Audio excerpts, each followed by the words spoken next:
बिहार के सियासी रण में भाई बहन की जोड़ी यानी राहुल प्रियंका गांधी का चुनावी दाव अहम भी माना जा रहा है। नमस्कार, राम राम साहब, मैं रेणुका चौधरी और आप देख रहे हैं द इंडिया वॉइस। बिहार की सियासत में इन दिनों एक ऐसा मौका सामने आया है जहां हर तरफ चर्चा का एक बड़ा मुद्दा छाया हुआ है, वोटर अधिकार यात्रा और उसमें प्रियंका गांधी की एंट्री। ये यात्रा पहले से ही राजनीतिक गलियारों में चर्चा का विषय बनी हुई है, लेकिन जब प्रियंका गांधी के बिहार दौरे की खबर सामने आई तो इसकी राजनीति में महत्ता और भी बढ़ गई।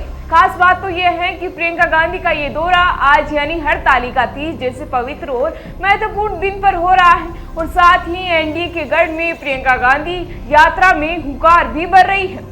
यह समय कांग्रेस की रणनीति को और भी खास बना देता है, क्योंकि इससे केवल एक चुनावी यात्रा नहीं बल्कि महिलाओं के वोट बैंक को साधने की मजबूत कोशिश भी मानी जा रही है। बिहार में विधानसभा चुनाव की गर्माहट बढ़ गई है और इसी चुनावी रण में कांग्रेस ने मोर्चा संभाल लिया है। राहुल गांधी जो पार्टी के लोकसभा में विपक्ष के नेता हैं, वे पिछले कई समय से वोटर अधिकार यात्रा पर निकले हुए हैं, जो सासाराम से 17 अगस्त को शुरू हुई और 1 सितंबर तक भी चलेगी। इस बीच करीब 1300 किलोमीटर लंबी यात्रा का मकसद महागठबंधन के तहत बिहार के करीब 23 जिलों की 50 विधानसभा सीटों तक पहुंचना है।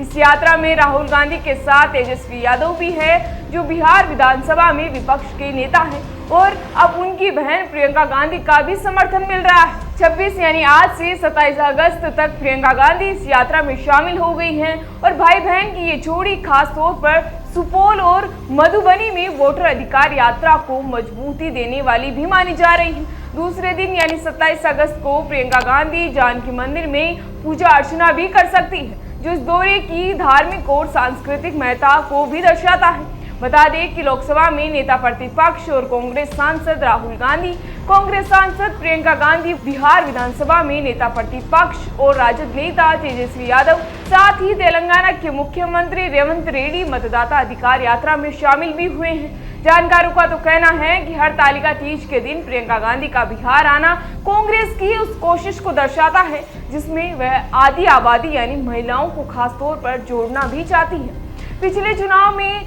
सबक लेकर महागठबंधन इस बार हर पहलू पर काम कर रहा है। जहां 2020 में चूक हुई थी, उस समय का सारा प्रचार तेजस्वी यादव के इर्द गिर्द घूमता था और महिलाओं की भूमिका पर कम नजर भी आई थी।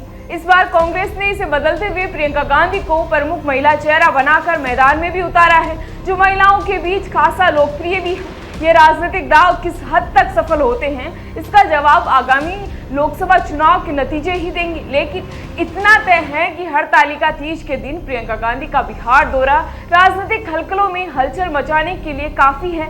ये यात्रा न केवल चुनावी लड़ाई की तैयारी है, बल्कि एक भावनात्मक और सांस्कृतिक जुड़ाव भी है, जो महिलाओं की शक्ति को जागृत करने का प्रयास भी करती है। अब यह देखना होगा कि जनता इस रणनीति को कैसे स्वीकार करती है और क्या ये कांग्रेस को बिहार की राजनीति में फिर से प्रमुखता दिला पाती है। फिलहाल इसी तरह की जानकारी के लिए बने रहिए हमारे साथ और देखते रहिए द इंडिया।